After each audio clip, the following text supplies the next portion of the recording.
Welcome to What the Tech. We're the show that cuts right through the hype to get you the news you can actually use. Today, we're diving into a huge pivot from one of the biggest names in spaceflight, a change that has everybody looking back at the moon. For what, a decade now, Elon Musk has been the Mars guy, right? His entire mission was getting humans to the red planet. But then, this statement dropped. And just like that, the entire conversation shifted from Mars right back to our closest neighbor. Okay, so let's get into this. What's really going on with this huge announcement? Is the Mars dream over, or is there a much deeper strategy at play here?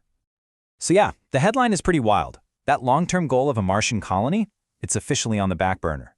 The moon comes first. Now just think about that for a second. For a company that was literally founded to get to Mars, this isn't just a small change. It's a fundamental rewrite of the entire game plan. And this is a really crucial point. It's not a cancellation. It's a strategic delay. Mars is still on the roadmap for sure, but it's been pushed back. The real question is why? Why make this change right now? Well, turns out this move isn't just some random whim. It's a really pragmatic decision, and it's all rooted in the cold, hard realities of orbital mechanics and, just basic logistics. And really, it all just boils down to this super simple comparison. Getting to the moon, it's pretty quick, and you can go all the time. Getting to Mars, on the other hand, is a long, slow journey that you can only even attempt every couple of years. I mean, look at these numbers. They really tell the entire story, don't they? We're talking about a 2-day hop to the moon versus a 6-month slog to Mars. And the launch windows. You can shoot for the moon roughly every 10 days. But for Mars, you have to wait 26 months. That's over 2 years for the planets to align just right. That one difference is absolutely massive, and it changes everything.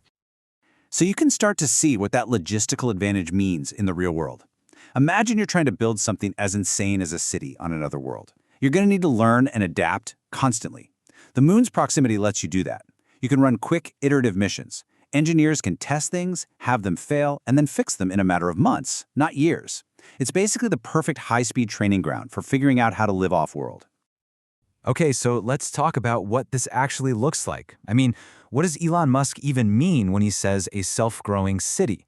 It sounds like something out of science fiction. The absolute core of this whole self-growing idea is this, ISRU. It's a bit of a fancy term, but it basically means living off the land.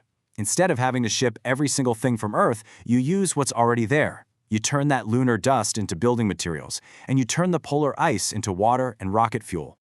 And in practice, it's a pretty straightforward 3-phase approach. First, you ship up the starter kit, the initial tools and habitats from Earth. Second, you start using those tools to mine what's around you. And third, and this is key, you lean super heavily on robots to do all the construction and expansion, getting the place ready for more people to arrive. But, and this is a huge but, there's a catch. Every single piece of this grand vision, from delivering the first little habitat to supporting a growing city, it all depends entirely on the success of one single piece of hardware, SpaceX's Starship. And this is where all that ambition smacks right into a very hard reality check. Starship is still deep, deep in development. We've all seen the, let's call them spectacular test explosions. And critically, it has not yet completed a single successful flight to orbit. And yet, this is the very same rocket that NASA has bet billions on.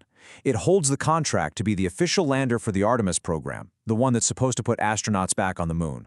So yeah, the pressure is immense. By the way, if you appreciate this kind of no-hype analysis that gets straight to the point, do us a favor and take a quick second to like this explainer and subscribe to What the Tech. We cut through the spin every single time. And honestly, we'd love to hear what you think about this whole Moon versus Mars debate down in the comments.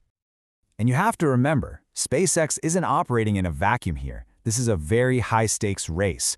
Competitors, like Jeff Bezos' Blue Origin, also have a multi-billion-dollar NASA contract to develop their own lunar lander. So this isn't just about corporate bragging rights. It's about who gets to shape the future of the entire space economy, and frankly, it's about national prestige on a global stage. So, with all this ambition and all this uncertainty, how can you and I track what's really happening?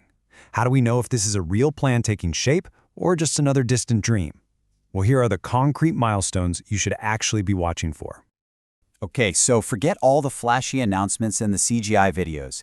These are the real-world signals to watch. First and foremost, can Starship even get to orbit And more importantly, can it do it reliably over and over again? That's the big one. Then you want to look for actual tangible demonstrations of that ISRU tech we talked about. And finally, pay really close attention to NASA's official Artemis timelines. Any delays there are going to have huge ripple effects. These are the data points that will separate fact from fiction. Which of course leads us to the one big question we're all left with. Is this pivot to the moon a smart, pragmatic choice, a necessary dress rehearsal before we take on the main event on Mars? Or is it just a costly detour, a distraction from what's been sold to us for years as humanity's ultimate destiny? The answer, I think, will be written not in tweets, but in successful launches and real hardware on the lunar surface.